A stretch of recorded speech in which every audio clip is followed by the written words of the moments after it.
You are watching and listening to Chris and Leicester Till I Die TV on YouTube and your favourite podcasts. Right, Chris.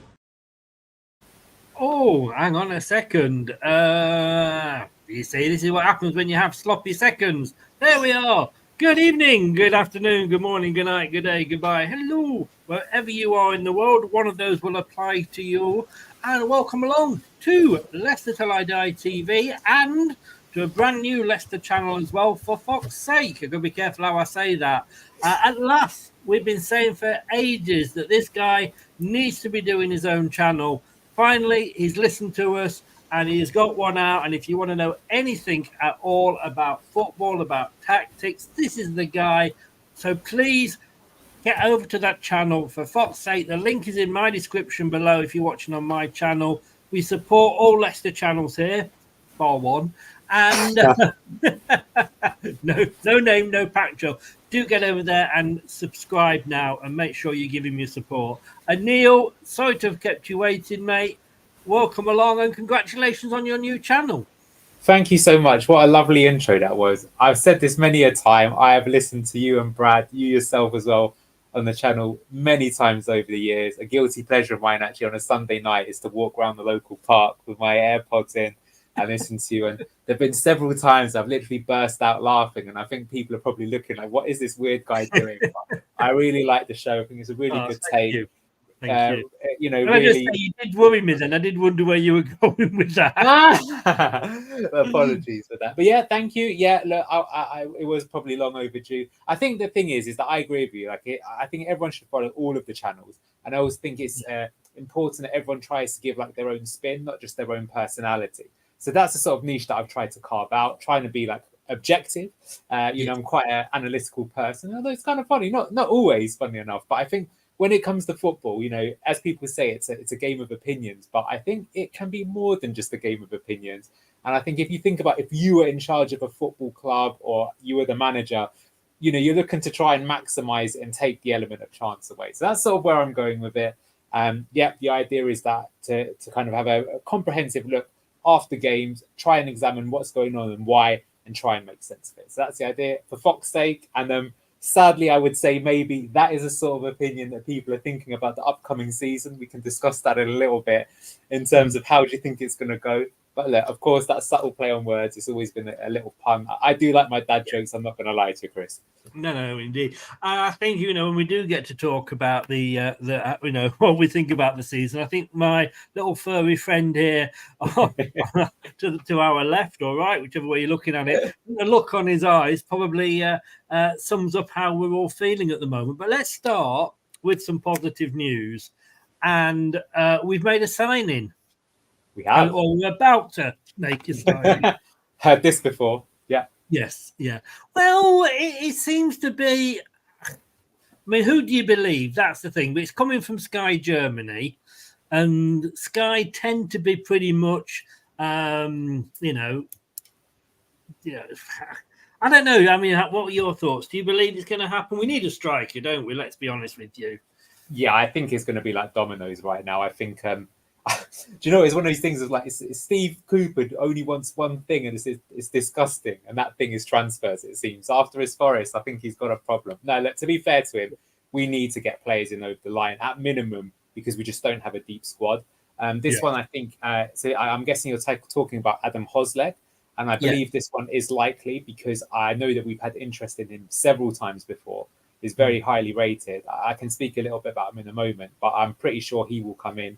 I have to say that if you've ever seen the Fox's Talk Forum, they're also claiming quite a few other things are happening. So I wouldn't be surprised, Chris, if by the end of this show we have confirmed one or even two signings. Maybe neither, but it really wouldn't surprise me. It would be nice to do it live, wouldn't it? But, could be. The thing is, I mean, look, you know, we know, well, we're going to talk about what has pre-season taught us, but you know, I mean, I think the thing is that we need a striker. We've got three. One that he doesn't seem to trust because, you know, one goes off injured and he brings a winger on up front, although he's tried that in a couple of times this pre-season. Jamie Vardy, we know what Jamie Vardy brings to the table. But he's still, the problem is at his age now, he stubs his foot and he's out for a couple of months. We can't rely just on him. Daka has obviously got this, his medical boot on. Maybe put him on the pitch with that on, he might be able to find the back of the net.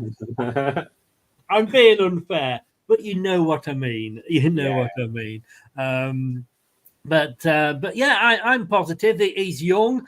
My only worry is, when we have a commitment to buy, which apparently we have with this one, we've got him a loan, only 17 million, and he's a youngster here. But if we stay up somehow, let's say we stay up by the skin of our teeth, and he's scored 1 goal all season, we have to buy him.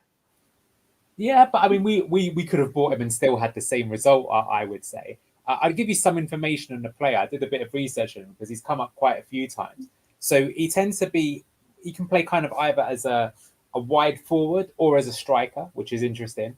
The thing I heard is really interesting is that when he was at Sparta Prague, he's a Czech international, he was the best talent that they considered that they've ever produced from that academy. And obviously Czechs have quite a good record. However, what they do say is the player himself, he's hardworking, he's talented, he's physically gifted, but he does seem to have confidence issues. And they said that, for example, in the Czech league, whenever they were playing like the big top of the table clashes, he'd often go missing. And that's also been the case for the Czech national team. So it was no surprise to their club that he would get a big move. And he obviously went to Leverkusen. That's a pretty big team. And they were in Europe at the time. It hasn't quite worked out for him. But I don't think that's necessarily a problem. I get kind of Yuri Tielemans vibe where Yuri Tielemans was amazing for Anderlecht. He went to Monaco. Monaco was too big of a move too quickly. He went on loan to a Midlands club called Leicester. Didn't do too badly. Sadly, it ended not the best way, but he did definitely make an impact. Definitely one of our favourite players for a while. So I think it could be something like that. I think what I just want to paraphrase, though, is that I think what we might be guilty of is expecting some of these signings to come in and they're going to be like the new Jesus and they're here to save us, or Moses, and take us to the promised land. And what I'm saying is that Leverkusen had an absolutely absurd season last year. They were unbeaten in the league. They did the double and they were 1 game away from winning the treble. But a certain Ademola Lookman, who we all love on this channel because we really respect him. I wish we could have signed him, scored a hat-trick in the Europa League final.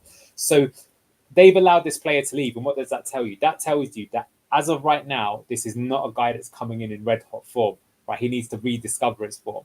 And so that would just be the issue, is that look, that could be the case for many of our players, right? They could play their sort of form. That gives them the high ceiling. That's why we've got them. But it's like, to be honest, I don't think it's going to be the case of any of our signings, apart from maybe one, which maybe I'll talk about a bit later. I don't really think there's any players coming in who I would, put my house on. They're going to make a guaranteed impact straight away. That's not to say he won't do. But I think we just got to give some of these players a chance. But do you think, and I'm an old bugger, and I can remember the likes of when Kevin Keegan, for example, went, and I always quote this, went from Stockport, I think it was, to Liverpool. He didn't see the first team for about 6 months. He was working his way through. He was training with the reserves when we used to have reserves in those days. These days, they come in, they sign on the Monday, they're playing on the Saturday. And sometimes they're thrown in. And they either sink or swim. Now, like when we had Fofana, whatever you think about him, when we signed him, he definitely swam. Yeah. Atawu, he definitely swam. Other players, it can take them a while, like Kashidai.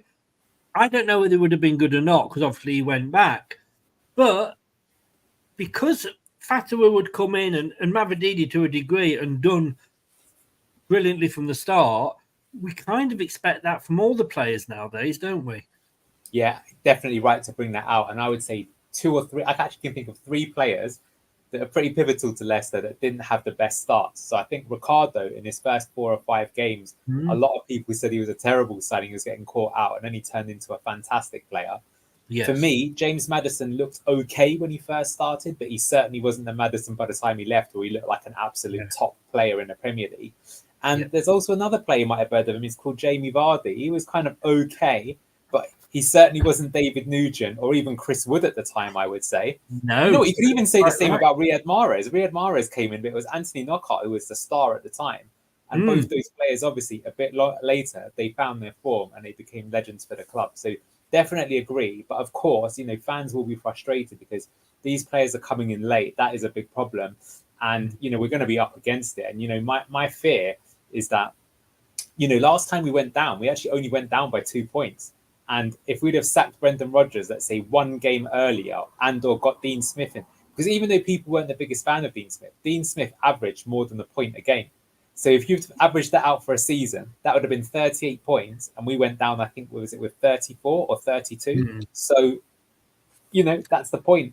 I think Dean Smith did as best as he could with what he'd got. And I think from what was available at the time, and he brought, bringing Shaky with him, that, and rest in peace, Shaky, obviously, but I think that was a plus for him. I think, he was given a bit of an easier ride because he had, Craig Shakespeare with him. But do you think as well that a lot of this, it's like we've taken this long to find a replacement, if you like, for Riyad Mahrez, because everybody that's come in has been compared to him, and every striker we bring in, he's not a Jamie Vardy, is he? We need another Jamie Vardy, and I think it's like putting these players, expecting too much of them, like you say, too soon, and we're not going to suddenly get the next Jamie Vardy straight away. And like you said, he took almost a full season to get into it. Yeah, I would say, especially with Jamie Vardy, my honest opinion is I don't think we will ever find a striker as good as him. No. Just to put it into context, Jamie Vardy won the Golden Boot for Leicester City.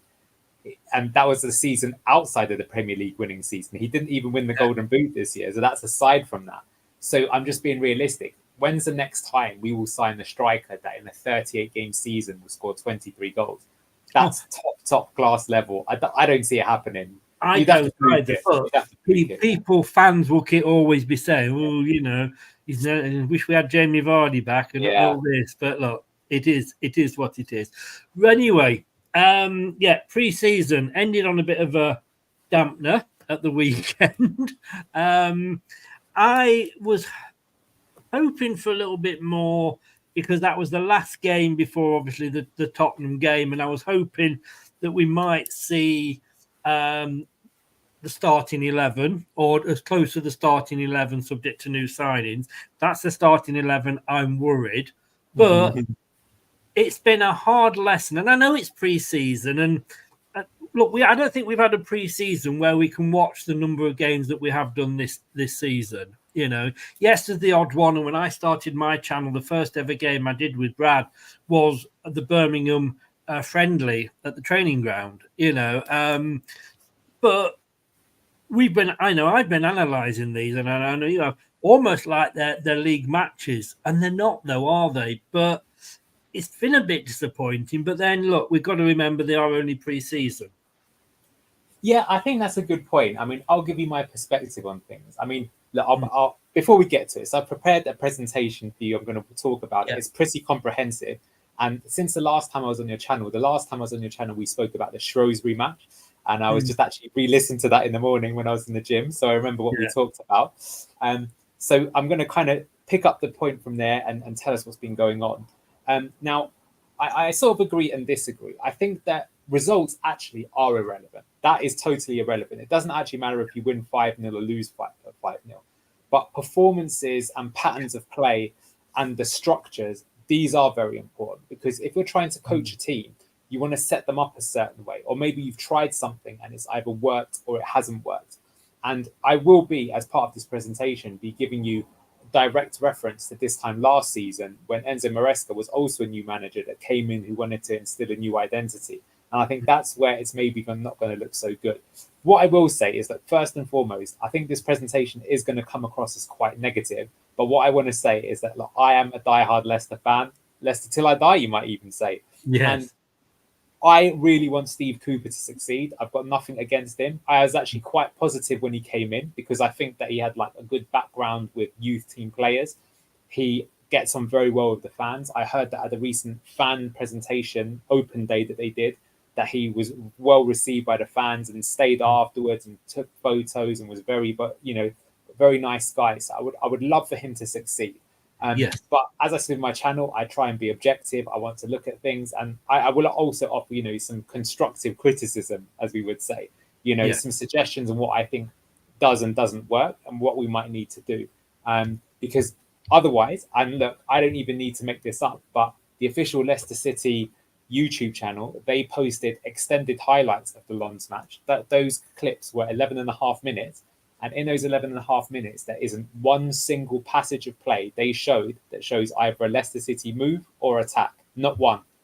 I did wonder how they got 11 minutes out of that game. Well, To be honest with you. they just showed Lons. That's the thing. And I kind of quoted it and I said that in that game, we saw an upcoming British manager playing a very attractive style of football, showing passing out from the back, rotations, great attacking patterns of play. The problem is that manager was Will Still, who was the Lons manager, and it was his team. And he really kind of made us look a bit foolish there. But you know what? I'm not just going to look at that game. For that reason, I'm also going to look at the Augsburg game, because that one, to be honest, if we just looked at the Lons game, this would probably be the most depressing show of your life. So I want to try and give both Cooper, the club, and some more. So if it's okay, I can kick off with it. But if you want to, before we start, I'm happy. By all means, yeah. And Okay. just to say that if anybody's interested, there is a show, Let's Talk Leicester Extra, from yesterday. We had Kate on and we had Craig on, who were both there at the managers' Q&A, and they both spoke very highly of both the managers, male and female teams.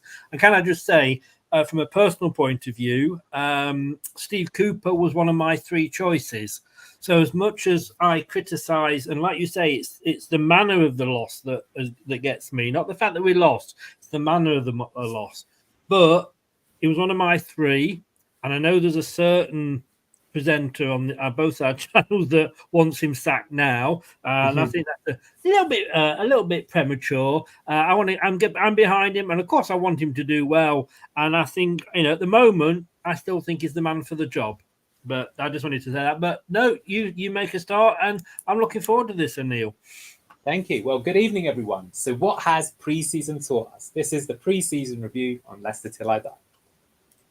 I'm going to start by looking at 2 games. I'm going to be looking at the Lons game that we played. But before that, well, just to talk about this, we just kind of mentioned this already. But this game was really, really poor. Here are the stats, just to kind of point this out for everyone. So Lons won 3-0. They had more possession than us, more touches, more passes. But the really sad thing is Lons had 17 goal attempts. We had just 2, of which only 1 was on target. And as mentioned before, in the extended highlights, there isn't a single passage of play to show for Leicester City attacks. That was really, really bad. Now, I am going to go into that. But because, I want to ease ourselves into it and give us something a little bit more positive to talk about first, I want to talk about the game before that. So before that, on the 3rd of August, we played in Germany, and we played against a team called Augsburg. Now, they are in the Bundesliga. They're in the top flight as well. They would also be a team, I think, that's going to be battling for relegation places to stay up. So I think it's kind of a fair game, although I would say that the Bundesliga overall is probably at a slightly worse level than the Premier League. Now, in this game, unfortunately, Augsburg also won this game. So we've lost the last 3 games. But if we look at the stats for this one's a lot more promising. In this one, we actually had more possession. We had 11 goal attempts. Around a third of those were on target. So unfortunately, Augsburg had more chances, and they obviously scored from their chance. But overall, if you look at this, we had more control of the game. And if you look at the tackles here, we made 28 tackles. So we actually did get about things. I'm going to show you some examples of this. So we had a high press, and we had more of an aggressive thing. So I think if we're trying to understand what Steve Cooper's doing, of all of the games that were on in pre-season, this one was the one where I think had the clearest identity, the easiest one to pick apart, and to try and get an idea of what we could expect to see on Monday, barring the personnel, because the way that it's going, we could have a whole new team on Monday. Yeah. So let's start with the formation and system, which is already a big talking point. So this is how we lined up against Augsburg. So normally we start in a 4-2-3-1. So we had Patson Daka up front. New signing Bobby Reid came into the team as a 10, although that 10 kind of shifts around. We had the classic Mabadidi and Fatawu. We had Winks and Ndidi. And as mentioned the last time I was on the show, a big difference this season is that rather than Ricardo playing next to Harry Winks, it's Ndidi. And Ricardo, in fact, isn't in the starting 11 at all, which is something that I personally think is a mistake, but I'll come to that later. Victor Christiansen came into the team. Now, last season, we didn't have an out-and-out left-back at all. We did have a left-sided centre-back, who was either Callum Doyle or James Justin, but now we've got an actual out-and-out left-back. And as it turns out, that is probably the biggest change in terms of what we do. So here's how we kind of lined up, as you can see on the screen in terms of the formation. But I've got some videos here to watch, and I'm going to talk about Victor Christensen. So this is right from the kickoff of the game, and Victor Christensen is here, number 16, and you can see already, look how high he's pushed up to the pitch. He essentially has become a left winger, and that is his role in the team. So when we're in possession, you can see we've got 3 at the back here. We've got Winks and Ndidi playing as a double pivot, but in attack, look at this, Christensen, he is over here, and this is Steffi Mavadidi, number 10. Now, if this was last season, it'd be Steffi Mavadidi who would be in Victor Christensen's place. And we can see that the ball gets played out to Christensen and he whips in the cross and it's dealt with. But already some attacking intent. Now, what was a bit sad about this game is this was the only cross that Christensen put in the entire game. And he did it in the first 16 seconds. I want to show you some other things. So you can see we've got 5 at the back here. We're using these 2 midfielders very close to one another. And we're trying to entice Augsburg to come onto us. Like Vestergaard, who's playing here. You come to me, and as soon as one of their players jumps, we're going to start putting the passes together. So you can see we're trying to play out from the back. We're doing these intricate passes. Here we've lost the ball, but look, we've won it back quickly with a high press. We've played it out. Here's Winks. He's gone high up the field and plays it into Christensen. And you can see we've now got 3 players attacking the box, a 4th one coming in, so 5 attacking the box. So that's going to kind of give you an idea of what we're trying to do here. So, yeah. Is that the same bit? Yes, it is. So we've got Christensen supporting as the winger in attack. That's what I'm showing here in this kind of red circle. You see how out the pitch he is. And you can see it's Mavadidi and Christensen combining. But the big difference is that Mavadidi is basically taking up the same spaces that Kiernan Dewsbury Hall was taking up last season. So that's like a big question for us. Our best player, factually, has left. He had 26 goal contributions last season. He's gone to Chelsea. How are we going to replace him?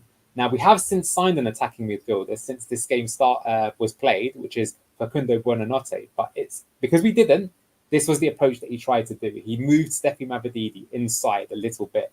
So here you can see from my high-class technical drawing, not the best at paint, apologies to everyone, but trying to explain what happened. So Christensen moved from a left-back position all the way up to become a left winger. Fatawu still remains as the out-and-out right winger.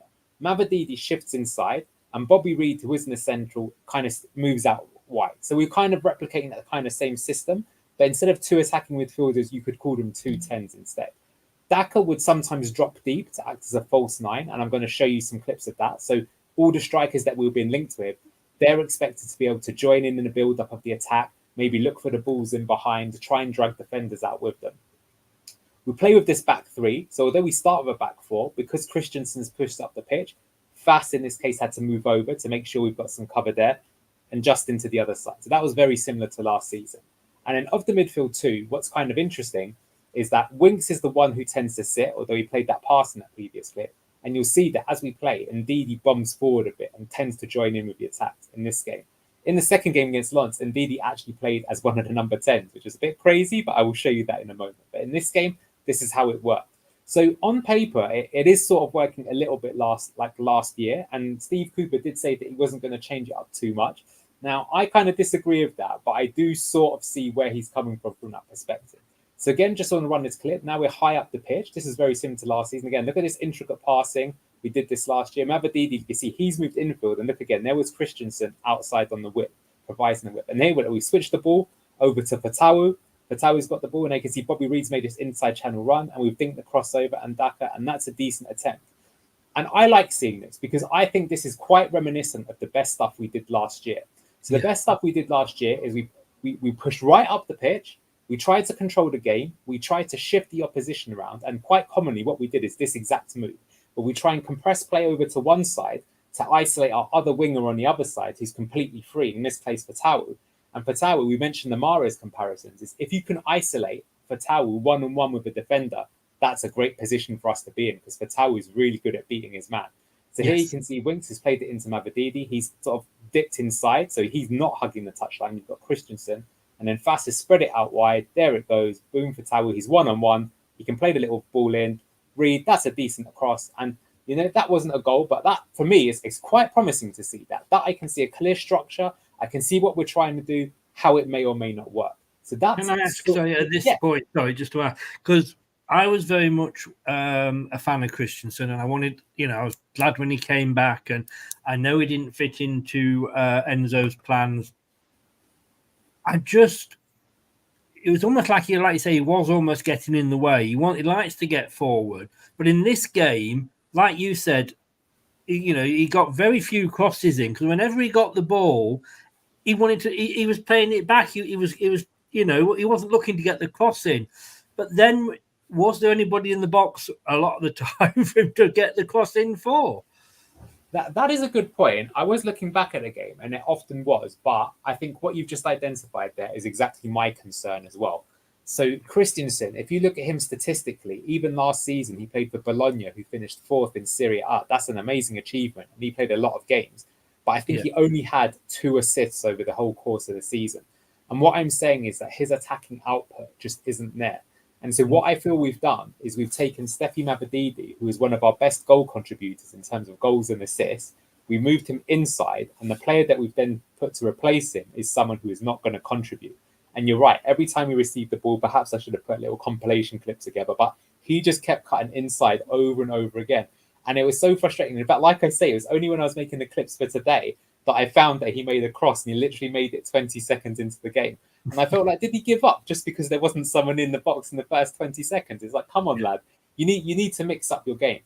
I have heard that we may be looking for a left back, and it could be something we want to do. But I would like to say that I feel that sort of like the elephant in the room here is that we've taken Ricardo out of the team. And what I would say is in the last friendly that we looked at, the Shrewsbury one, what actually happened is we tried the same system, but instead of Christensen being in the team, it was Ricardo in the team. And Ricardo was the one that was pushing up to make the additional winger. So still not quite the same position as last season, but I think Ricardo is much better. Like, he scores goals and assists. So we'll kind of come to that in a moment. But again, look, just going through the presentation and show the examples. So here we actually do have 5 people in the box. Christensen's actually the second furthest forward. And in this case, if we could have got the ball to him, he would have had a tap in. So he was, he's probably got a good engine on him, despite the sort of, lack of attacking output. Just to call out some other things as well. So here's that back 3 shape that I talked about, and the 2 here. And we'd have 5 in attack. And yep, here's the double pivot of Ndidi and Harry Winks. And, you might ask yourself, like, well, why do we have this kind of 5 at the back, 5 forwards? And actually, that's a question for you, Chris. So it's very trendy, I've got to say, these days in football. It hasn't always been. It's only really been, I would say, since Thomas Tuchel came to the Premier League. But why do you think that teams put 5 forward instead of, let's say, the usual 4? This is why I have you on to answer these questions. Oh, no worries. I don't want to catch you out or anything like that, but it's just something I like to get the audience involved too. But what it is that most teams will defend with a back 4 when they're in their defensive phase, which we'll come to in a moment. So quite simply, if you've got 5 and they've got 4, 5 is more than 4, and that means that on paper, you should be able to make more opportunities. So that's why a lot of the top teams are trying to do that. Now, the danger is if you get caught out on transition, you've got 1 man less, right? Yeah. So it's a little bit of stick or twist to it. But the top teams, Man City, Arsenal, Liverpool, that's what they're all doing. Anyway, we'll come to that in a moment, but that is going to be relevant. But what you can see here is this was something that I talked about. I showed you in the diagram, Ndidi pushing forward. And so we've got this back 3. This is actually in the second half. Harry Winks here is the deepest player, so he's looking to receive the ball. But Ndidi, who I've ringed here, is really pushed up quite upfield. So this is actually quite aggressive. It's got pros and cons again. The cons are that if Winks gets robbed here, he hasn't got a simple pass to a teammate, which is what we would use Ricardo for last season. However, the advantage is that if he has enough time to turn and spin, we could find an extra man upfield. So that's something that I've noticed. And it'll be interesting to see if we stick with that or not, because just to give you kind of rewind, when Brendan Rodgers was in charge, we started really well and we had Ndidi at the base of this kind of attacking play. But what happened is a lot of people said Ndidi lost his form. But I can tell you, although that's partially true, one of the reasons why he lost his form is that most teams realised that that was the player that you should target, because they were looking for Ndidi to be the builder. And if you could rob the ball of Ndidi because he wasn't the best of his feet, you could get at Leicester. And when teams worked that out, what Brendan Rodgers did is in the second season, he dropped Yuri Tillemans a bit deeper to play a 4-2-3-1. So that's a little bit of a history lesson for you. Just moving on, because I'm just conscious of time. So when we're out of possession, we go to a 4-4-2. So as I mentioned to you, it's a very common system. It works very well. So if we lose the ball and we can't get it back quickly, Christensen would revert back to the left back position. You could see that in this case, the 10, which is Bobby Reid, he actually pushes up with Daka. So they're trying to block the passing lanes. Mavadidi shifts over to the left-hand side. Everyone else pretty much keeps their same position. Now, as I mentioned to you, we got a lot of tackles in this match. So this was kind of interesting because when we get to the Lens match, we didn't do this very well. But against Augsburg, we were trying to high press. So you can see here that the ball's been played from Augsburg back to their goalkeeper, and we're pressing, and we've actually have got 5 men in this pitch. You can't quite see them here. And this is Bobby Reid again. So I'm talking about the 4-4-2. So that's Patson Dagger here. This is Bobby Reid. Fatawi's here. So Bobby Reid is trying to block the goalkeeper from passing it to this player. Fatawi's blocking this passing lane. You can see that Ndidi's come up front to block the passing lane here. So there's only some difficult passes out to either this man or a chip pass to here. And so that's the idea of the high press. You're trying to put them under pressure so they play a bad ball out, and that means you're more likely to win the ball back, and therefore you can get your attack started. And we did that sort of reasonably well. But as I'll sort of show you, especially in the Lons game, this is something that is definitely not as effective as it was last season. And there are dangers if you have an ineffective press. You can also see here some more of kind of trying to defend. That here we've got back three. Again, we're trying to block the lines. We can see that Ndidi has jumped. We've got Winks here on himself, and this time a defender's come up. So in this case, the Augsburg player, he's only got really, the only easy pass he's got, well, it's not even easy, is he's probably going to have to hoof it all the way to the other side of the pitch, which is this man.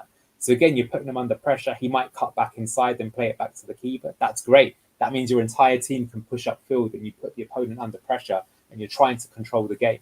And that was what was really good about modern football, is that, you know, if you have the ball, your opponent can't hurt you. And if they do have the ball and they're in their own half, they're also not going to hurt you either. So these are the sort of principles that we're looking to play here. And just to show you that, of course, sometimes even the best laid plans of mice and men go awry, if you know that phrase.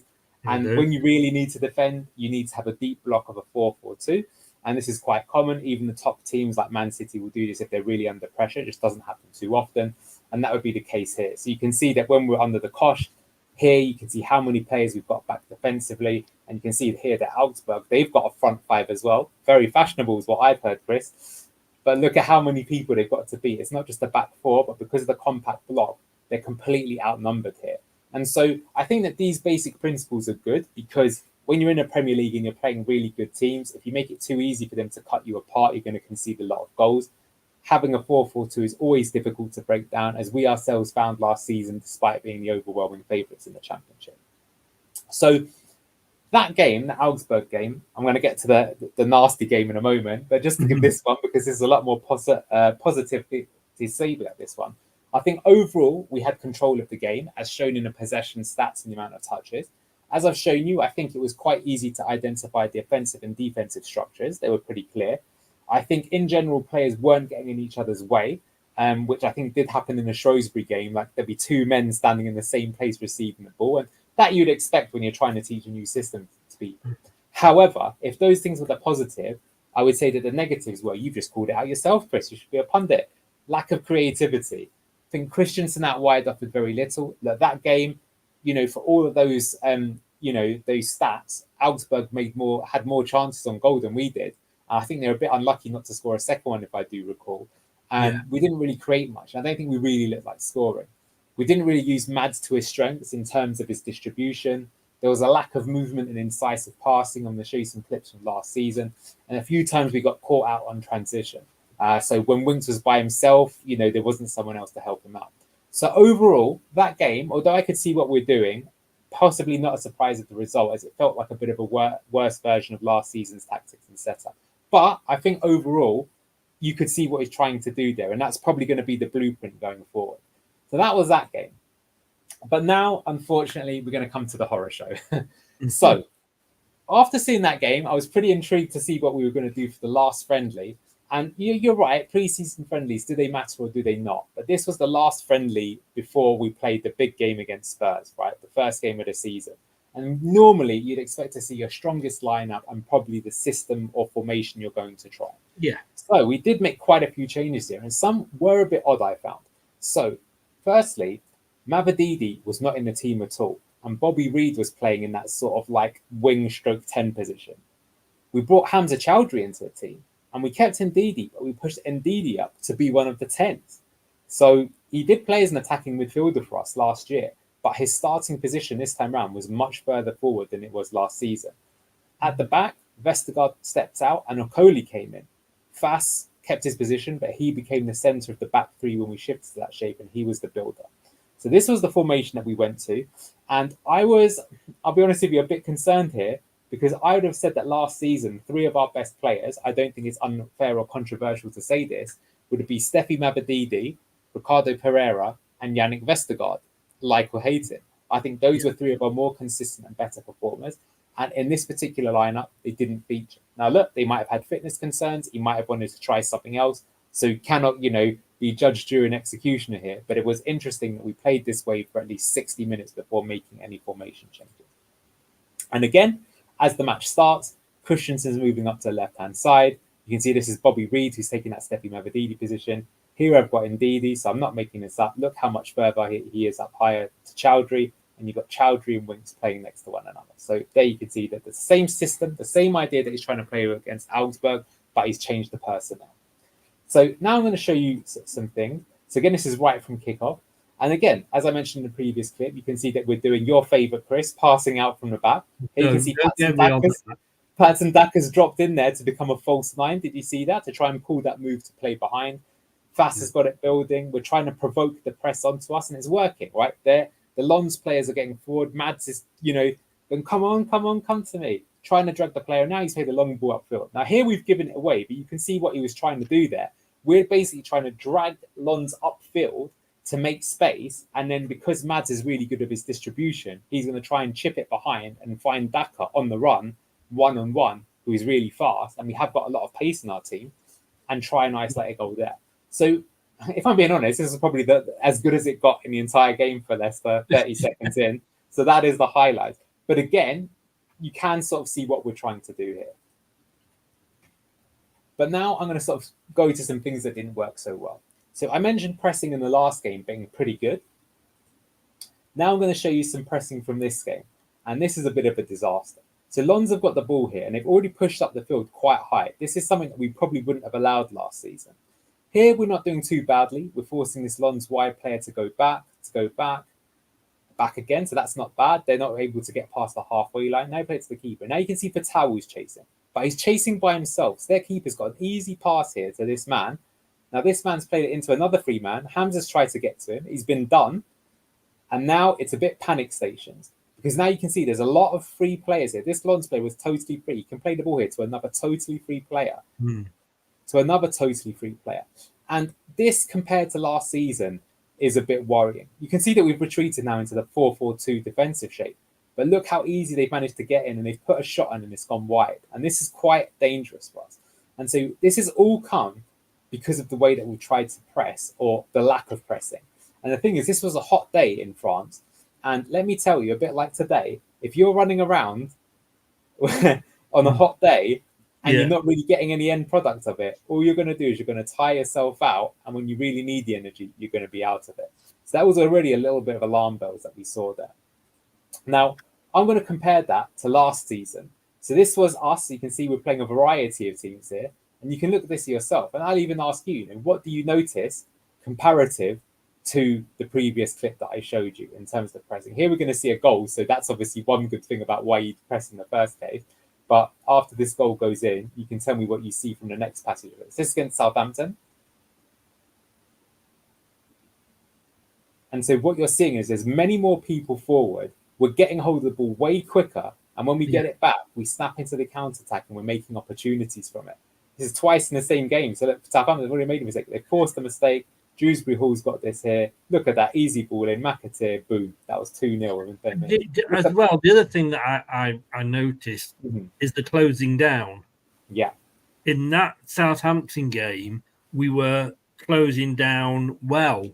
And in the Lens game, we seemed to, when we did close down, we seemed to be rushing in, missing it completely, and obviously letting them come away with it. Our closing down basically was almost non-existent. Yeah, it was done particularly poorly. So I want to kind of say, well, why is that happening? Because there are actually some reasons.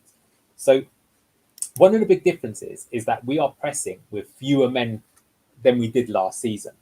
So you can see here that here's in that clip that I just showed you, and the Lens centre-back has the ball.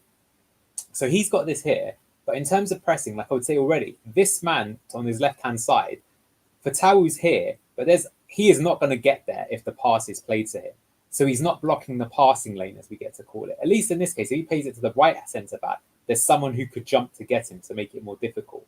If this player wants to play it to this midfielder, he's been blocked. And if he wants to play it to this midfielder, he's being blocked. But it's not quite an efficient press. And the reason for that is because we've got one man less in the pressing phase. And that's because Victor Christensen, he is retreating back to form the 4-4-2. So this is where sometimes you could say, well, we'll be more solid if we have four at the back. But in some ways, we're making ourselves more open because he's not upfield, adding to the press. And so this is why it's going to be ineffective. So here, you can see you've just got four people, whereas before we would press with five.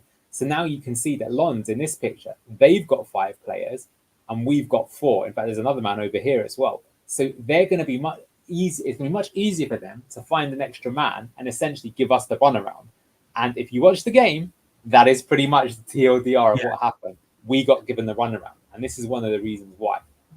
So in my opinion, kind of speaking about that, we're not committing enough people forward to press and we're not pressing impact, which I think is sort of what you were getting at the Southampton game. So in the Southampton game, when someone received the ball, there was like three people that got onto them straight away. Because the idea is that you want to win the ball back, let's say within 7 seconds. Guardiola actually used to have a rule called the 7-second rule when he was first training it in Barcelona. It's like if you can't get it back in 7 seconds, then you get back into the defensive shape. But if you can, it means that their team hasn't had enough time to get back into their shape either. So you can actually turn mistakes into attacks. So we're too slow to press. You mentioned that yourself. We've got poor passing triggers. So, for example, Fatawi decided to chase that keeper down there. But why did he run 20 yards aimlessly? That's not a good look. He needs to be more efficient. Like everyone's only got a certain amount of stamina, no matter how fit you are. We're not blocking all of the passing lanes. And it means that it's easy to play around the press. And so overall, you've got an ineffective press that tires out players and it creates gaps for opposition teams to work in. And later on in the presentation, I'll show you some of the goals that Lons scored. And essentially, that is what's happening. They've got way too much space. We can't get to them. It's men against boys. They can do whatever they want and they score some really nice goals. So that's that part of it. So now I want to talk about our build-up. So I have shown quite a few clips of it, but spoilers, the name of this video is Ineffective Build-Up. So here I'm going to show you a clip here. So we've got the ball, one of the few times that we did. Victor Christensen's taking a throw in, and it's gone back to a centre-back. This is a Coley, so he's on the ball now. Gone back to Fass. And now we've got our two centre-backs. Winter's played into Chowdhury. You can tell me what you think of that touch. But after that touch, now look at the way that Lons are streaming forward. They managed to play the ball to a completely free man in our defence. He cuts in, and he doesn't score, but that's pretty panic stations. Yes. So this is something that we were doing, and this is the sort of thing that I know you probably really rubs you the wrong way, because this is an example of when you're trying to play out from the back and all you've actually done is you've just completely gifted an opportunity for a top level team. And we know what the Premier League is like. And if you're going to give Heung-min Son, for example, if he got the ball there, because Son takes up that position, you can probably guess what the result's going to be. Yes. I get with the playing out from the back that we've got possession. A lot of the times, and I noticed in this Lons game that Mads was having to go and booting it upfield, like we said earlier, a bit more. And if you lose the ball, and there's a 50-50 chance of whether you're going to lose the ball on a long pump up field, but if you do, it's not in a dangerous position. Now, I maybe kind of know where you're going to go with this, but one thing that again boiled my piss in watching this game is that we have got supposedly an international standard goalkeeper, very, very good. Why have we got a goalkeeper that can't take goal kicks? Because no matter which side of the goal the ball went out on, Mads picked it up and gave it to a Coley to take. A Coley passed it to Hermansen, who was then panicking because he's looking for somebody to pass it to, passed it to a player who was probably being marked by two or three Lons players, or a couple of Lons players, and a couple of the time played us into trouble. Why isn't the goalkeeper taking the goal kick? That's an interesting one. That's a bit different to the point I'm making here, but you asked the question, so I'm happy to explain it. So the reason why that's become quite in vogue is because what they're trying to do there is they're trying to, again, cause a pressing trigger for the opposition. So they know, for example, many coaches will tell their players that as soon as this centre-back or the goalkeeper kicks the ball, I want you to charge him down to block his passing lane. So I'm not defending it. I'm just trying to explain the No, logic. no. The idea is by passing it out to your centre back, you're going to make one of the defenders run at that centre back to close the lines, and then he can play it back to the keeper, and then you've now got one of their players who's out of position, and in theory, there is now a gap that you can find a place there. And you know what? Let me skip quite a bit forward because this is probably the best thing that I could do. I'm going to come back to this in a bit while, but I'm actually going to show you the first goal we can see. And look, this is the Lons keeper, and look, he's on the ball, and no one's putting him under pressure, and so because of that, he's got time to find space. But can you see that at the start of the move, what's happened is that you've got a centre back playing next to him, so he's actually acting as a centre half. This is what Ahmad used to do last season. So that's the sort of thing that they're trying to do. I agree. Sometimes I think it's really stupid. More often than not, Yeah. we didn't have that long ball up. More often than not, a Coley would take it to Mads, who would then just play it to the nearest Leicester player that he could see. I agree. So that's why I'm saying this is kind of like, I guess, the theme of this part of the presentation is that we have had an ineffective build-up. So here we go. Here's your mate Mads here. And now can you see this is where it is working. So this was an example last season. And you can see by generating that sequence, now all of a sudden we're on the attack. We've got our 5 versus 4. This is Patel. We plays it into Ricardo. We started to move and we scored. So this is what I guess my point is that last season we were trying to do the same thing, but it was way more effective. And why was it way more effective? And that's sort of my point here is, yes, I think for sure, well, firstly, Okoli's coming to the team, right? So is that a weakness? He was actually pretty poor in this particular game. The other thing is that, so this is what I want to show you, and I'll get to it. So this is very early in the Enzo reign. I'm trying to compare apples to apples here, which I think is fair enough. So this was in the very first pre-season game that we as Leicester fans got to see under Enzo, and this was against Burton Albion. So you can see we've still got Castagna and Albrighton playing in the team. We had Madivadua playing in the team as well. We even had Suter coming on late in the second half. A lot of these players have gone now. But what you could see is that already from the first game, there was a clear identity. We were trying to make this box midfield, and we had Ricardo Pereira in the team. And what I want to do is compare the shapes of the two teams, because my point here that I'm trying to get at is that I feel this is a case of Steve Cooper copying Enzo Maresca's homework, but he also hasn't understood how Enzo got his answer. He's just copied it. And that's why we've got some mistakes. So here, we compare the two things, even though there's sort of a flipped field, you can see very similar ideas. So here you've got this double pivot with 2 attacking midfielders in front of them. Same thing, 2 double pivots here and 2 attacking midfielders. But the difference is, for example here, Wings is playing it to Chowdhury, but Chowdhury, look where his body shape is. He's facing his own goal. That means for him to get the ball and play it to one of these attacking midfielders, which is what he wants to do, he would have to get the ball, spin and turn and play it. And look how close all of these 4 players are. The likelihood of him being able to do that and not lose the ball is extremely slim, which is why he does lose the ball. Whereas if you look at here, look at these guys' body shapes. Okay, they're facing toward the other goal. They managed to turn the ball. And you can see that the 2 players in front of them, this is Dennis Pratt and this is Dewsbury Hall. And you can see that, look at his position here. When the ball comes to him, because he's on the half turn, if you look at my body shape here, then people can see it. If the ball comes to me, I can receive and turn and I'm off in that way. If it goes to Dewsbury Hall with his left foot, because left-footed player can come to him like this and he can spin this way. And so that simple thing, it's one of those things where sometimes people say that, oh, it's not the manager's fault that the team can't pass. And to some extent, that is true, right? But what I'm saying is that's not as true as you might think it could be. There are things you can do with the specific positions that players take up and the way that their body shape. And this, Chris, is called coaching.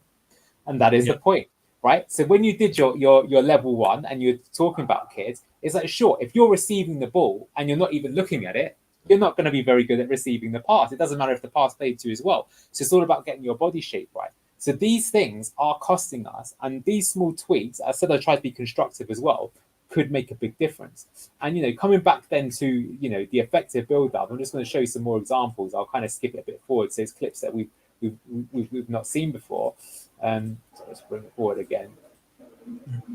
So you can see that, from these clips, look at how simple the tap-in goals are because we've done this effective press. So again, just playing it around in the build-up, people being in the right space. Here's Ricardo. You can see he's got time. His body shape means he can play it on the half turn, plays into Dewsbury. Look at this.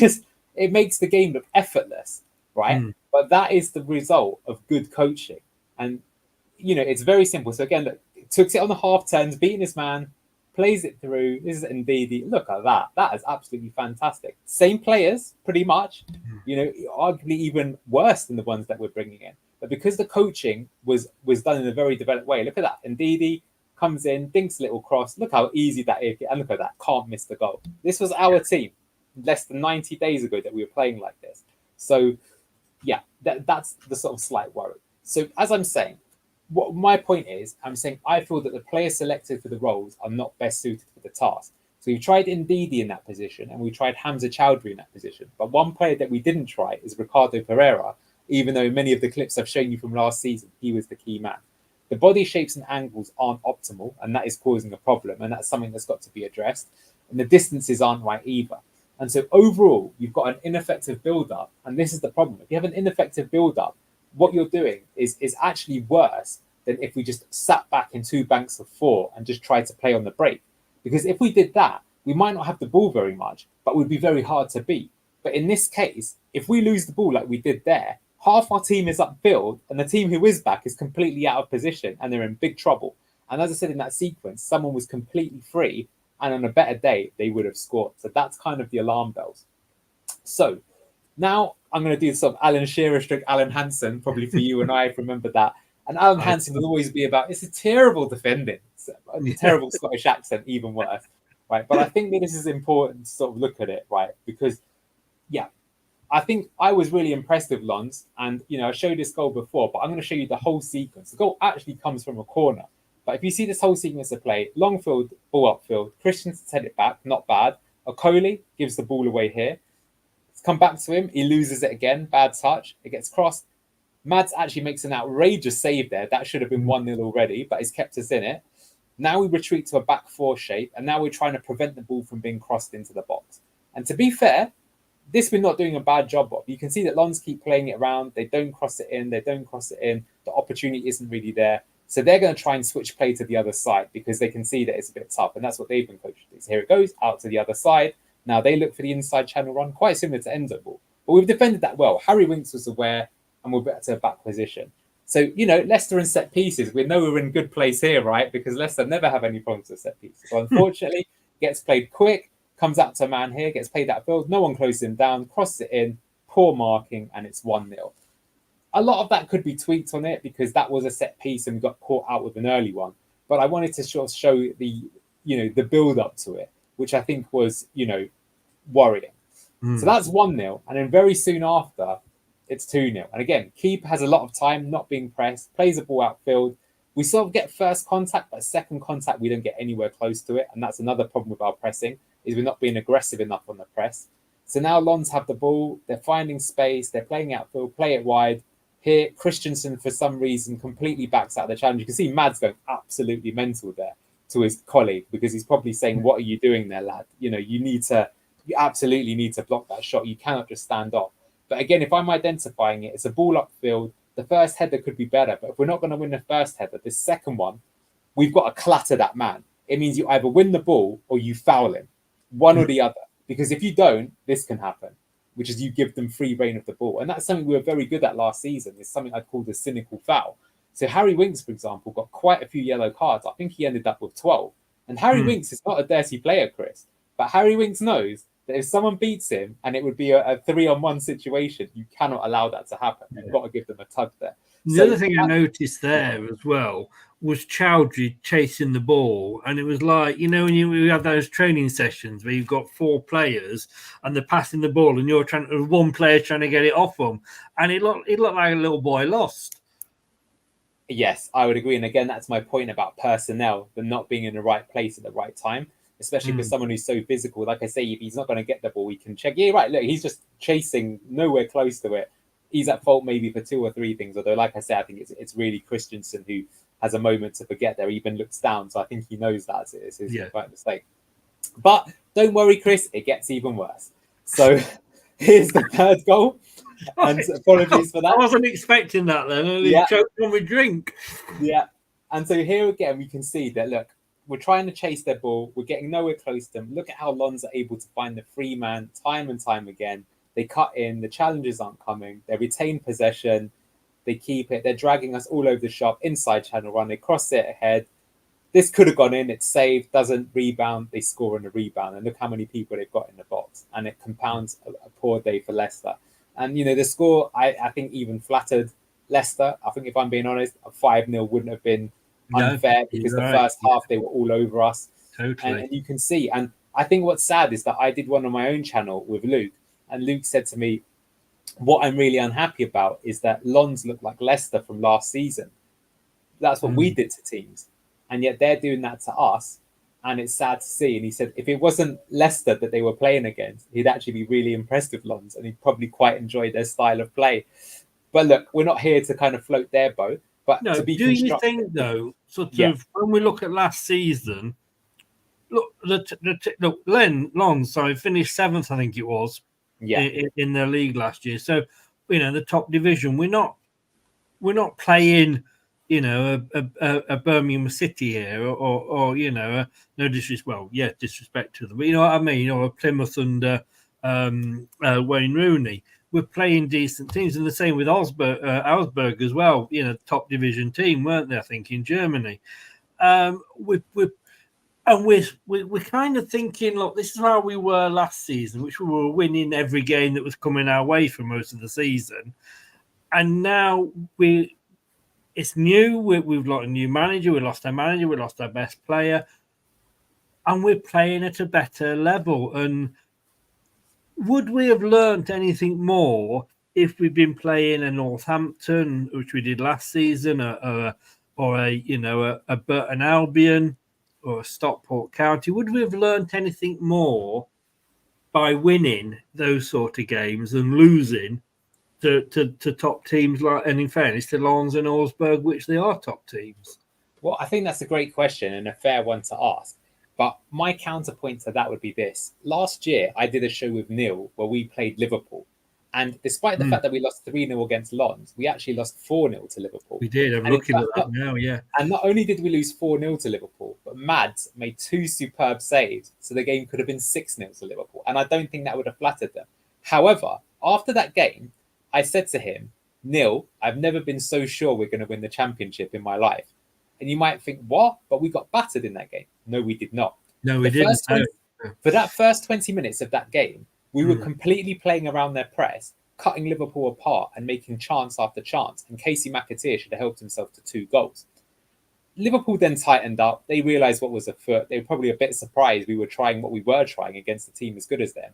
And then they kicked into gear, and Mo Salah, Darwin Nunez, that alone is worth 100 million between them both, took us to pieces. But the reason I said to Neil why I was so confident is I said, to teach a system to a set of players who are going to be demoralised after relegation is extremely difficult to do. Even if it's only for 20 minutes, you can look better than one of the best teams managed by one of the best managers that we've seen in England probably for the last 20 years.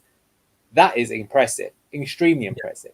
And that shows me that we're not going to be at full speed for game 1. We might not even be at full speed for game 10, but probably over the course of the season, we will get there. So that was my point. So what I guess I'm saying, and look, here I've got on screen my overall Lons thoughts. I love your picture there, by the way. Yeah. Yeah. So that's unfortunately, as I say, for Fox's sake, that's what I think right now. It's not just the name of my channel. It was a very worrying performance and result. There's major problems in almost all areas of the game. There's a lack of threat. Defensively, we're poor. Pressing from the Augsburg game was much worse against Lons. Basically, I felt like we took a step backwards, and I can't really explain why. And this is a worry. Now, I'm going to be constructive and try and say things that I think that could be improved, but I'm just calling it as I see it. That, like I said, we got beat worse in, than Liverpool, and in this one we didn't do that good. But this is fair enough. I just want to say, I said that again. That like I'm not trying to be like I'm definitely not Cooper out or anything like that, right? No. What I'm trying to say is actually against Shrewsbury, although we weren't that creative, I could see there's some semblance of a system. Augsburg game we lost, but it was a more clearer system that we were doing. And it got a bit better despite the scoreline. But this game was a massive step back.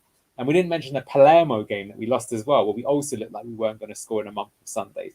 So the reality is we had 3 games in a row. We didn't look like we were going to score in any of those games. And we were inferior for a lot of them. And so as a result, look, it's not surprising that the club looked to be very active in the market ahead of game one, because maybe that's what they've identified, that we need better players. But I'm saying that I think it's not necessarily the players. And I guess what I'm going to say in terms of like, okay, so I'm trying to be constructive here. I want to look back again. Okay, so we've literally just come off a 97-point season. We were the champions. And usually what tends to happen is teams that just get promoted, they're full of confidence, they know how to play, and they've got a bit of pep about them. They might not be as good technically as the teams that they're going to face, but they'll be up for it. And if you remember the last time that we got promoted from the Premier League, early on, we had games against Arsenal where we got a draw. We got a draw against Everton. We then went on a bit of decline, but we even beat Man United, you might remember, in that infamous. Waiting to see if you said that or not. Of course. Yeah. That's probably one of the best games I've ever been to in my life. Definitely in the top 3, for sure. Right? Yeah. But my point is that Man United were a better team than us on paper. They had much better players, but we had that positivity. And so I am worried that already the players don't seem to have that about them. So again, this is that game against Burton Albion. And I wanted to show this, that you mentioned, would we have learned that much? But here I'm seeing, look at this passing back and forth to cut them open and make space. Now, in the end, this move doesn't go anywhere. But my point is that when I saw this, I was like, wow, all these players know exactly where to stand at what phases of the game and what they're trying to do. Like Vardy's peeled off there, he's dinked in the cross, it hasn't gone anywhere. But look, there's someone even supporting it. So I was like, oh, that's interesting. That already looks quite good. And this is Stolarczyk, not even Mads. And they already look wings to Ricardo back to wings. Look how many people we've taken out of the game. From the same game again, now we're moving out wide. This is Albrighton, remember him? He's played it into Ndidi. Yeah. Ndidi is an attacking midfielder. Are you crazy? But look, the cross has come across, and your favourite mate, Daka, has put it high. Maybe not a surprise. Didn't have the protective boot on. Here again, this is Vestergaard. Oh, Vestergaard back in the defence. Is he mad? We've just signed Connor Cody. But this is what we were trying to do. That's Harry Suter there, believe it or not. Albrighton again out to Ndidi. Ndidi with the cross in. You know, it's looking quite threatening. Here's an interesting one from last season, right? So here, someone tried to press us. I believe this is Stoke, and they almost get in, but the team rushed back to try and defend. Ricardo gets it. Look how cool he is under pressure. Plays his way out. And now look, we've got a man superiority. It comes into this man here. He's charging down the pitch. Slots in a lovely ball here to James Justin, one of the centre-backs, plays it across. What a lovely finish that is. So what I'm suggesting, if I'm being honest, is I think we should go back to what we were doing last season. Because I feel that what we're trying right now is an inferior version of what was tried last year. And I think, look, I'm mentioning Ricardo a lot. I think that is the key player. And it really saddens me that I think Ricardo has been one of the best Leicester City players since he signed for us, to be honest with you. I know he's had injury problems, but every time he's fit, he can be a difference maker. Here again, the ball gets played out to Ricardo. Turns on the ball, under traffic. This is against Bournemouth, by the way. So I know you mentioned would our system work, but this was against Bournemouth in the Cup. And our team was weaker than theirs, by the way. They did have Solanke missing, but otherwise they had a very strong team. Ian actually plays it back. It's going to go out back to Patawu.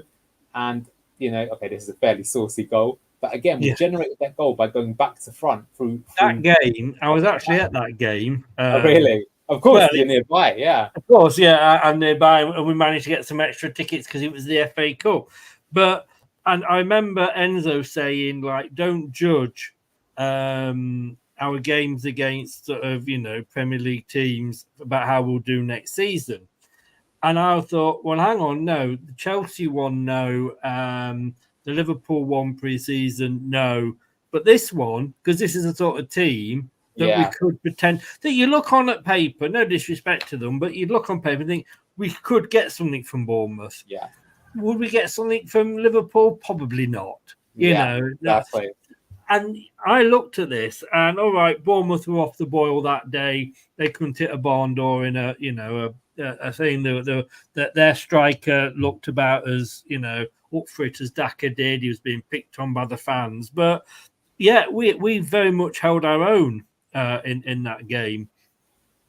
Well, I agree, and I think we made them look bad, which is also another point. And you know, that's some sort of point. Or here again, like at the start of this move, Harry Winks actually kind of entices the player on. This is the move that I showed you earlier with Mads to Ricardo. It's Ricardo again facilitating the play. Of course, you've got Dewsbury Hall, who's an elite player, attacking with the 5. But look how many men. We could pass it to like 3 or 4 different people to score there. It's an easy tap in there. So what we were doing last season is when we got on the ball, like I showed it even against the Augsburg game, is the entire team pushed up really up high. But the two big things that kind of stood out to me would be this. One, you had Ricardo playing next to Winks, and that meant you had two people that were experts at playing the ball under pressure. And in the Premier League, you're going to get pressed. And let me tell you, game number 1 of the season is against Tottenham. And Tottenham, with Ange Postecoglou, ranked number 1 for the highest amount of turnovers in the league. So there is no team, not even Man City, press as much as Spurs do. Okay? So if it was me, I would be putting... well, maybe, Chris. But what I'm saying is that if we played like we did last season, we could turn that into an advantage for us. If you were the sort of team that can deal with pressure and play out of pressure well and generate chances, you could beat that team. And we were that team. But I'm not sure we are anymore. That's something I want to point out. And the other and I just want to bring back up this bit that Dan brought up earlier. Hopefully, he's still with us. Forest fan, but he says, "Love Steve Cooper. It's a shame it seems he's already been shown the door by the fans before a ball has been kicked in anger." I mean, yes, it's a good point, and yeah, I think that's because we've come off such a good season last season, but. I mean, he knows what he's doing. He's been in this league before. He kept Nottingham Forest up, and virtually it was his team that stayed up and went as well last season. You know, it wasn't when they sacked him. There wasn't a lot of changes. Has he literally just been experimenting here? Are we reading too much into it? Do you think? I hope so, Chris. That's my honest answer. Because if he isn't, I think we're going to find ourselves in big trouble. And what I would say is I've seen multiple managers over the years make a big decision and it's not paid off for them. So do you remember when Ruud Gullit was in charge of Newcastle and he dropped Alan Shearer? Oh, yes. Didn't work out too well for him. Do you remember at one point Claude Puel decided to play Damari Gray up top instead of Jamie Vardy? Probably not the smartest idea I think anyone's ever had in their life. And what I'm saying is I think sometimes, though, you take that chance. I mean, as I said to you before, I mean, I'm nowhere near at a coaching level that you were. Well, I haven't done it for years, so I'm nowhere near at all. But when I did it, I was very much the enthusiastic dad level. But I can remember we did a tournament one year, and I took the guy said, "Look, you know, you take it. You know, you've been the assistant, you've helped me out. You run the team." And the first 2 games, we could not score. We lost both games. And for the 3rd game, I said, sod it, I'm going to put my son up front. He was a defensive midfielder. I'm going to put my son up front. I said, let's just try it. You know, we've lost the 2 games. What's the point? We won 3-0, he got a hat-trick, and we went through to the next round. So sometimes you can go, let's just try and see if that works. Of course, when it does, you're bloody brilliant. But it's got to come off, hasn't it? It has, but I would say there's a big difference between elite level football and that level. And I know there is, but my point was more this. I started at the top of the show by saying that the last time we got relegated by 2 points. So if you experiment in one game and that one game you lose instead of getting a draw or a win and you go down by that amount of points, that's going to be a very costly But if he's experimenting now, before we start the season, now's the time to experiment. Like, I wouldn't have done that or been allowed to do that in a league game, but it was a weekend competition that was for just for a bit of fun, and we got away with it. And I think my point is that sometimes it can work, but if you're going to try these things, do it now pre-season, because you can look at that. Maybe he's looking at that going like, oh, I tried that and it didn't really work. Better not do that again. Well, for sure. Look, at the end of the day, it wouldn't have mattered if we lost all 3 of those games by an aggregate score of 99-0. That's the fact. Yeah. They count for absolutely nothing. But what I'm saying is that, as I've identified, I think that things that we were strong at last season are now weaknesses. And I'm not seeing strengths take their places. That I think is the worry. What would normally happen is if a manager comes in and they change their style, it will work because it'll be like, okay, so now they're not as good as doing X, but they're better at Y. So you might have a coach, for example, who he much prefers to build everything through the middle. So you're not as dangerous out on the wings, be like, wow, look how good we look cutting through teams through the middle and making chances. Or, for example, Unai Emery came into Aston Villa and they play one of the most suicidal high lines you will ever see. But if you look for what team catches the other teams out offside the most, it's Aston Villa. And then you manage to turn that team around. So it can work in different phases in terms of what you're trying to play. Do As you I say, think as well? Sorry, just to interrupt, but do no, you go for it. think this is a point I made controversially in another show before? Well, when Claudio came in, again, he came in with all these ideas. But what the difference to me was that he had Shakespeare from the previous regime, if you like. So if Claudio came in and said, "Oh, I'm thinking about playing player A in position 7," you could have Shakespeare there going, "Don't bloody do that. That's stupid. He can't do that." But of course, Steve Cooper hasn't got that because everybody that Enzo had went with Enzo. That is 100% true. I do think though that people look at that season with blue tinted glasses. So I would say that Claudio actually did make some changes. At the end of the Great Escape season, we played a 5-3-2 with Mark Albrighton coming in as a right wing back. But in the season afterwards, he went to a 4-4-2 because Shinji Okazaki signed. So Mark Albrighton played on the left hand side. Riyad Mahrez, who was not featuring that much in the Great Escape season, was brought in on the right hand side. And we started with Gökhan Inler playing next to Danny Drinkwater. And we quickly realized that actually we signed this French lad called Kante, and he was a bit better in that position. And Marcin Vasilevsky, who was playing as one of those 3 centre backs, was taken out of the team. And we actually started with Jeffrey Schlupp and Richie Delap. So he did make quite a few changes to that. I will say, to be fair, that the pre-season results were not particularly spectacular. And I think after seeing us draw with Birmingham and Oxford United, you probably wouldn't have thought that that team would go on to win the Premier League, but they did. But I am saying that he did make changes. And I think one of the reasons he did is that with Okazaki, it meant that when we were off the ball, because Okazaki worked so hard, it meant that we didn't need to have as secure the 5-3-2. And then later on, of course, he changed the fullback, which was probably the biggest difference when Christian Fuchs and Danny Simpson came in. All of a sudden, Leicester stopped conceding goals, but they kept scoring them. And then we just went on that amazing run. And the rest, as they say, is history. But do you still? Yeah. But do you think having that the Shakespeare sort of person there that would come with the previous regime would make a bit of a difference? But yes, yeah. I mean, listen, I do 100% agree with you that I think in an ideal world, I think it's bad succession planning that we've lost the entire setup, right? And that's got to be quite alarming for the team. But at the same time, it's like Cooper's also got to take some responsibility, as I say, because look, I'm hoping, even though I've said all this and I've come across as very negative, I want nothing more than for us to say, we have won, we've beaten Spurs, what a great game. I don't even care if it's a terrible performance and we just like scrap one with 1-0. It's all about staying up this season. It really is. Oh, right? Yeah. But what I'm saying, and what I like to do on my channel, is that, you know, you would be asked to do a coaching report on another team or try and identify the strengths and weaknesses. And, you know, what I'm saying is if I had to compile a dossier for Spurs, for example, on Leicester, I would say we don't have much to worry about here. Can you identify ways in which we could beat Leicester? I could probably give you 6 different ways we could beat Leicester based on what I've seen here, right?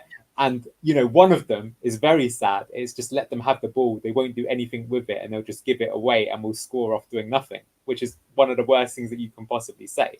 Now, Ange isn't going to go that way, I can promise you, because he plays a very one-dimensional style himself. He's very much plan A or nothing. So we have got major issues. But look, like I say, I want nothing better for us to do than to start the season well, right? But that's the issue. We've had 3 losses in a row. I don't think we've had such a bad pre-season in a very long time.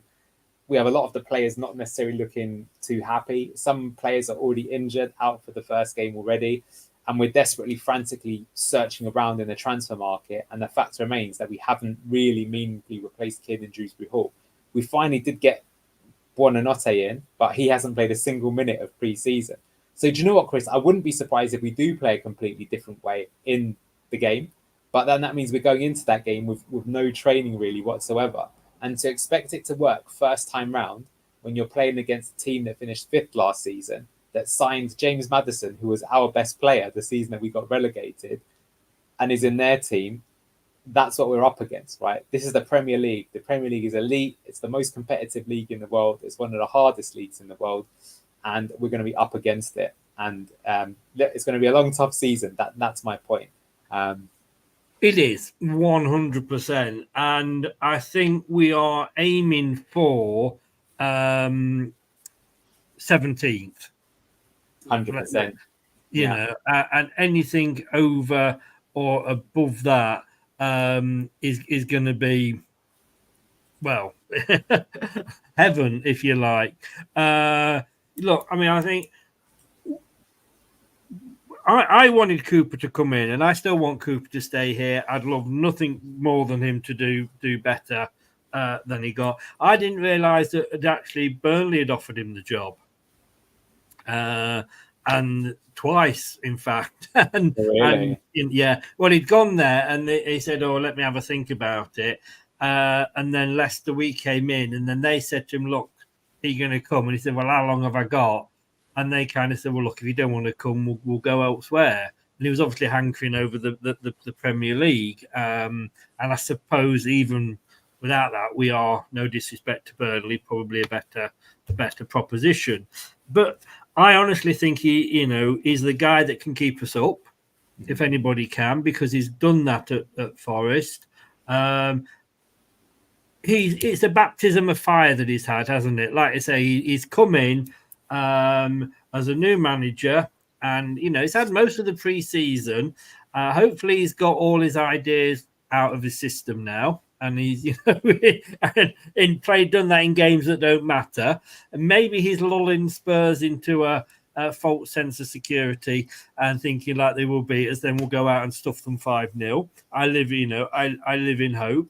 But he's lost his best player as well. He's lost some other players like Kelechi and Acho, who we could probably do with now with Daka getting injured. But look, we're starting with Spurs and we're playing Aston Villa in the third game. And we've got a pretty decent start. We've got Spurs, Fulham, Villa, Palace, Everton, Arsenal. Mm-hmm. Those are our first 6 games. Fairness, not at all bad. It would have been horrible to have a position, especially if we end up with a points deduction. I don't know when that is going to happen. But to me, is Spurs a game I would look at and think we would get something from? Probably not. Mm-hmm. I don't know. I think we could. I'll be honest with you. I think there's only 3 games in a whole season that I don't think we have any chance, which is Man City, Arsenal, Liverpool. And the funny thing is sometimes in those games, because you have no chance, they're the ones that you end up getting a sneak result from. Yeah. So I still remain optimistic as a fan. Look, I will say, even though I've been, like I say, I've said it many times, I've been extremely negative, but I'm just trying to point out what I see. Every manager needs some time to evaluate it. And I think after the first 5 to 6 games, normally I would say 10, but I think realistically, because of the Premier League and because we need to survive, like, for example, if we're 0 points after 5 games, I mean, he may not even be around, let's just be honest, right? Because the club will not want to go down. But that's probably the best time. Yes, I think this comment that's come up, you should read in a moment. What I'm saying is, look, I will reserve judgment. I will look at it and see what we're doing. And look, at the end of the day, a few things. One, in 2015, we hired Claudio Ranieri, and there wasn't a single person who thought that was a good appointment. They thought it was a stupid appointment, and it turned out to be. Did you? Okay. Well, I actually still have it. At the time, I was actually writing a column for the Metro. Oh, cool. And I remember Metro Online, and I remember writing a bit saying, like, everybody is saying that this is a bad move, that he's never won anything, blah, blah, blah. But if you look at him, he's got Chelsea to second, he's got this team to second, he's won a couple of cups. So if this guy can get us to a top 5 position, which he has done with a lot of other clubs, we're going to be in heaven, So then obviously he did better than that. So I actually said it was probably a fairly good performance. And I will always quote that until the day I die, that I was one of the few that believed in Claudio. But no, the point I was going to make was, yes, I think Spurs could be beatable as well. But they were a top 8 team last season. If we let's say we lost to Spurs but beat Fulham, that is probably, I would say, that was expected. Do you know what I mean? Because you could draw against Spurs and then draw against Fulham, and that's not as good as getting battered by Spurs and beating Fulham. Exactly, right? Exactly. But the last time we played Fulham, they absolutely trounced us, if you remember. And they've been playing well as well. But Ronald, like you said, the point he makes there, if you look at Steve Cooper's stats at Forest, they never won too many games away from the City ground. It would have been interesting if we'd had a pre-season game or two at the King Power. Sure, but it's not a good stat if you don't win away games, is it? I think he only won 2 games in his time at Forest away from there, and that's awful. I mean, if that's going to be, you're going to be, because the one thing I would say, I hate to say it, but the King Power is not a fortress.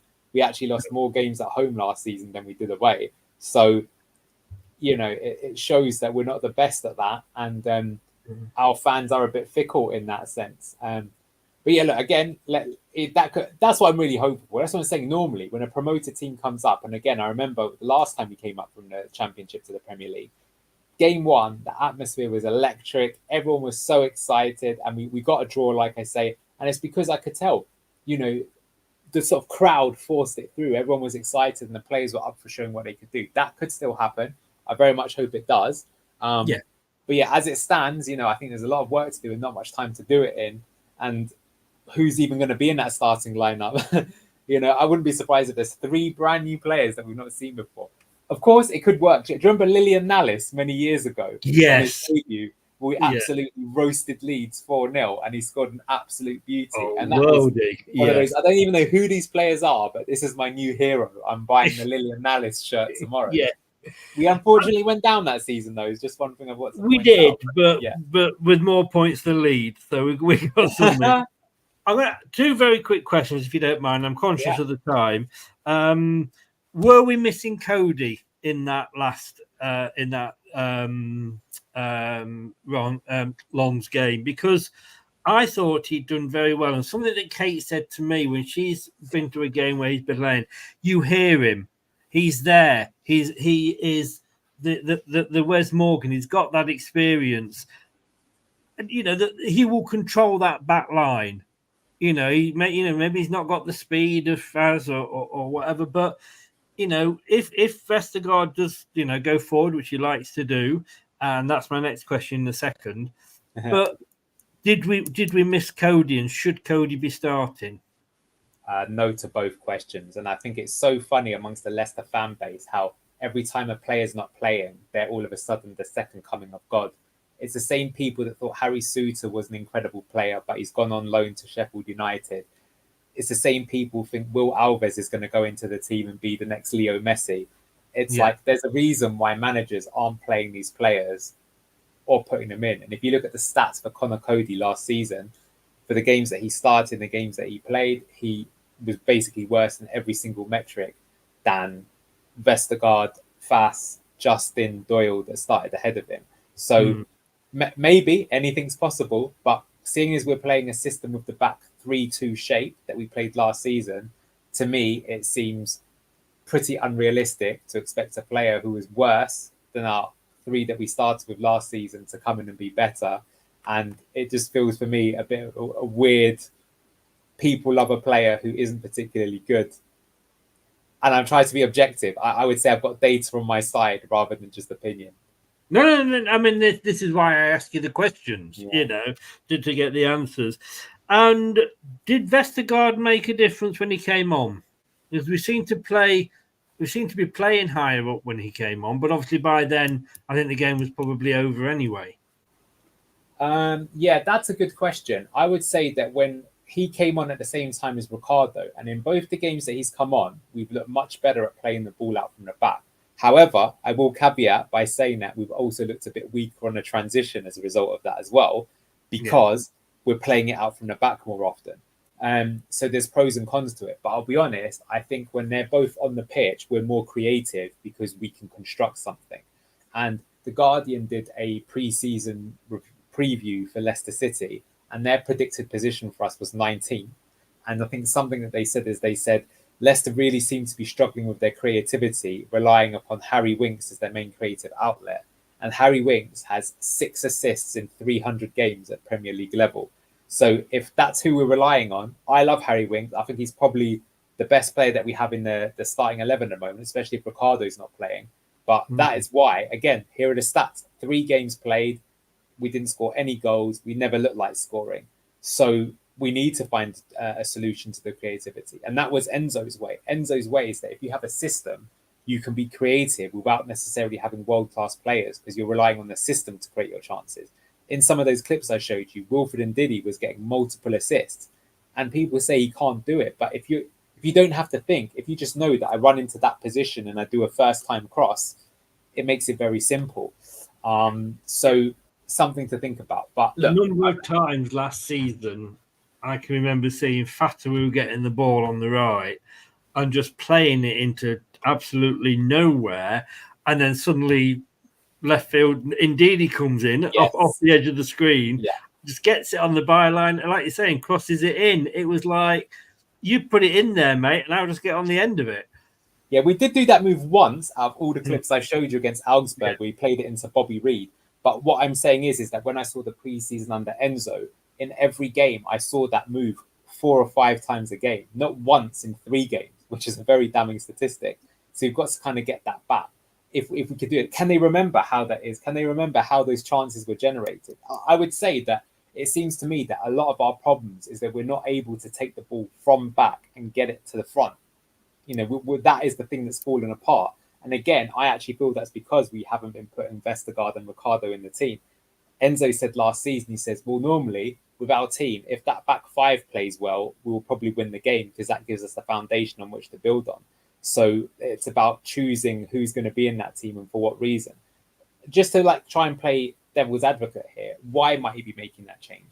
What I think he's trying to do is he's trying to make it so that if we get caught out in the transition, which is going to happen a lot in the Premier League because people are so much better athletically, you're not going to have any of these people that have been eating all the pies like Gary Taylor-Fletcher back in the day at Premier League level. Yes. Is that he wants to make sure that when we're caught out, we're a bit more prepared so we can get into that defensive shape faster, which is why I believe he's pressing with 1 man less and he's wanting to put the more dedicated left back and Christensen into the team. But what I'm saying on a kind of systemic level is that, ironically, despite the fact that you're trying to set up to be better defensively, you would actually be better defensively by being more aggressive because you won't get into that position in the first place. So it's something to think about. Attack is sometimes the best form of defense, isn't it? Yes. Yes, exactly. Look, Anil, thank you so very, as always, mate. As always, your knowledge is incredible. And what you did there was absolutely fantastic. Thank you so very much. And look, new channel for Fox's sake. When it's going across the bottom there, subscribe, go over and subscribe to him. Look, we're all Leicester fans. We're all Leicester channels. We support each other. And if you want to know anything about football, this is the guy to be following. So get over there and follow him on Twitter as well, at For Fox's Sake TV, is it on Twitter? It is indeed, yes. There we go. Yeah, so go over there. And, of course, this channel as well, please do. And Neil, it is late, so I'm going to let you go.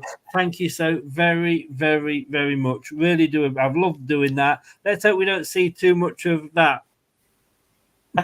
Exactly. Well, look, Chris, you're very welcome. Thank you for being so kind. And look, despite everything I've said, let's hope for a really good season. Let's get behind the lads. Those of you who are going to the game on Monday night, let's raise the roof. Let's push the boys on. I think Spurs, they're going to push up higher. They'll leave some spaces behind. We've got a chance. We've got some good players. Who knows? You might have some more tasty players by the time we start that game too. And very interestingly, tomorrow night at 7:00, I will be joined by Rob Tanner, and we will both be predicting our league tables. Okay. I've got a feeling we'll both have us in 17th, both of you. But I'm not saying anything. You need to tune in to find out. I've no idea because Rob's not sent me his yet. But mate, all the best. Anyway, thanks very much and take care. Bye-bye. Cheers. Bye-bye. Bye-bye. Thanks very, very much to Anil there. I mean, what that guy knows is amazing. How he explains it, how he does all that is amazing. Make sure you get over there and make sure you subscribe to his channel. Hopefully we'll be doing more with him during the season. Always try and get him on to discuss games. I think what he's done tonight is pick out some very, very, very important points and things that need to be seen. I'm sure Steve Cooper knows about them as well. Look, we know it's going to be a hard season. Have you got your incontinent knickers ready? I will see you tomorrow night at 7 o'clock.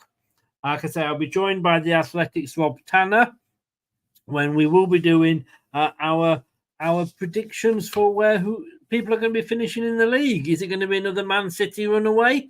Are Leicester going to manage to avoid the bottom three? Very, very interesting. Thank you to everybody that's been in the chat on both channels and listened. If you have been listening via the YouTube podcast, thank you very much. We won't be putting this up on a full podcast because obviously it's not something you can listen to. You need to see it.